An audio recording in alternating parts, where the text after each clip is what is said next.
நவதுர்க்கை வழிபாட்டில் நவராத்திரியோட 5ஆம் நாள் துர்கா தேவியின் 5வது அவதாரமும் கந்தனின் தாயாருமான ஸ்கந்தமாதாவுக்கு அர்ப்பணிக்கப்பட்டுள்ளது. ஸ்கந்தமாதா தேவி சிங்கத்தின் மீது கம்பீரமாக அமர்ந்து மடியில் 6 முகங்களுடன் இருக்கும் குழந்தை முருகனை சுமக்கிறாள்.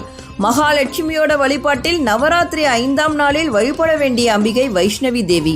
முதல் நாளில் செல்வத்தை தருபவளாகவும் 2வது நாளில் தந்த செல்வத்தை பாதுகாக்கக்கூடியவளாகவும் அம்பாள் விளங்குகிறாள். இன்றைய தினம் சிறுமிகளை வீட்டிற்கு அழைத்து வழிபடுவதால் சகல ஐஸ்வர்யங்களும் புத்திர பாக்கியமும் கிடைக்கும் என்பது நம்பிக்கை. கந்தனின் தாயாரான ஸ்கந்தமாதாவை வழிபடுபவர்களுக்கு கந்தனின் அருளும் சக்தி, செழிப்பு, முக்தி கிடைக்கும் என்பது ஐதீகம். அம்பாளுக்கு உகந்த நிறம் வெள்ளை. பழம், வாழைப்பழம், நைவேத்தியம், தயிர் சாதம், கடலைப்பருப்பு மற்றும் சுண்டல், மலர், மனோரஞ்சிதம் மற்றும் பாரிஜாதம், இலைவகையில் திருநீற்று பச்சை அல்லது விபூதி பச்சை இலையை கொண்டு அர்ச்சனை செய்யலாம்.